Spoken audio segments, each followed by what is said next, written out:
श्री दुर्गाय नमो नमः। इस वीडियो में मैंने श्री दुर्गा सप्तशती के प्राधानिक रहस्यों का मूल पाठ अपने स्वर में किया है। ओम अथ प्राधानिकं रहस्यम् ओम अस्य श्री सप्तशती रहस्यत्रयस्य नारायण दृष्टि अनुष्ठुप छंदः महाकाली महालक्ष्मी महासरस्वती देवता यथोक्तफलवाप्त्यर्थं जपे विनियोगः। राजोवाच भगवन्नवतारा मे चण्डिकायास्य योदिता एतेषां प्रकृतिं ब्रह्मन् प्रधानं वक्तुमर्हसि। आराध्यं यन्मया देव्या स्वरूपं येन च द्विजः विधिना ब्रूहि सकलं यथावत् प्रणतात्स मे। ओम श्री ऋषिवाच इदं रहस्यं परमे मनाख्यं प्रचक्षते भक्तोऽसीति न मे किञ्चित् वा वाक्यं नराधिप।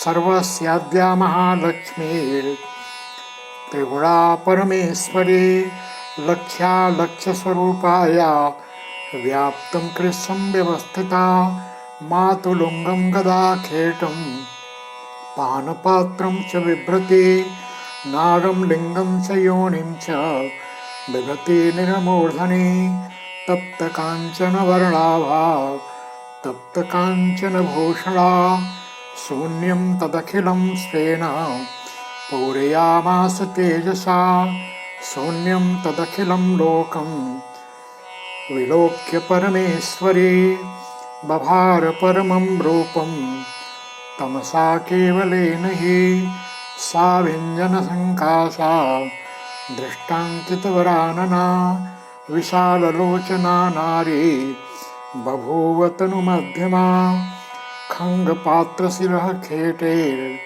अलङ्कृतचतुर्भुजा कबन्धहारं शिरसा बिभ्राणां हि शिरस्वजं सा प्रोपाच महालक्ष्मी तामसी प्रमदोत्तमा नामं कर्मं च मे मातिर्देहि तुभ्यो जनो नमो नमः।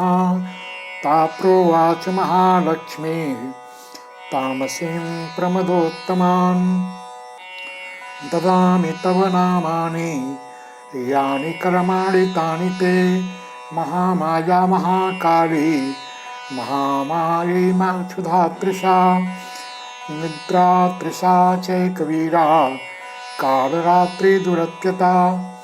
इमानि तव नामानि प्रतिपाद्यानि कर्मभिः एभिः कर्माणि ते ज्ञात्वा योधीते सोऽसृते सुखं। तामित्युक्त्वा महालक्ष्मी स्वरूपमररं नृप सत्त्वाख्येनातिशुद्धेन गुणेनेन्दुप्रभं दधौ अक्षमालाङ्कुशधरा वीणा पुस्तकधारिणी सा बभूव वरा नारी नामान्यस्यै च सा ददौ। महाविद्या महावाणी भारती वाक्सरस्वती आर्या ब्राह्मी कामधेनुर्वेदगर्भा च धीश्वरी अधौ वाच महालक्ष्मीर्महाकालीं सरस्वतीं युवा जनयतां देव्यो मिथुने स्वानुरूपतः।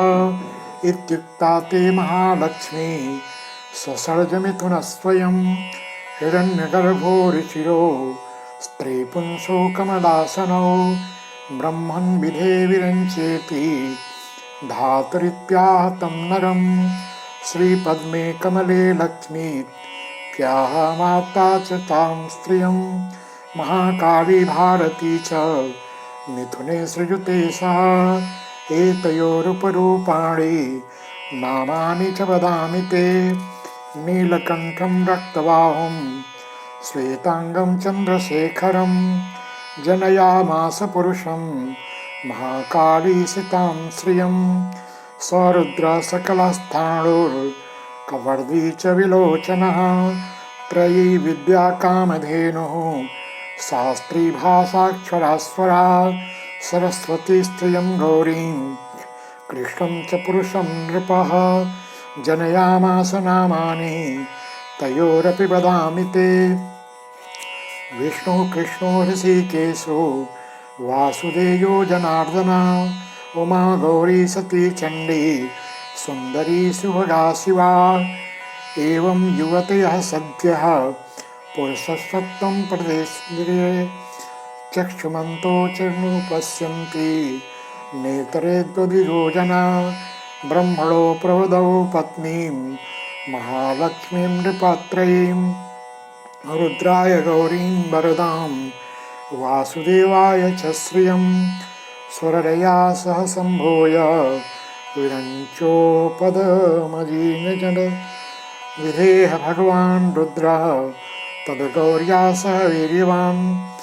अन्नमध्ये प्राधानिकं कार्यजातमभून्नृपः महाभूतात्मकं सर्वं जगत्यास्थव वर्गङ्गमं पुपोष पालयामास तल्लक्ष्म्या सह केशवः। संजहार जगत्सर्वं स गौर्या महेश्वरः महालक्ष्मीर्महाराज सर्वस्वत्तमईश्वरी निराकारा च साकारा सैव नानाभिधानभृत् नामान्तरैर्निरूपेशा नाम्ना नान्येन केनचित्। ॐ श्री पाधानिकं रहस्यं सम्पूर्णम्।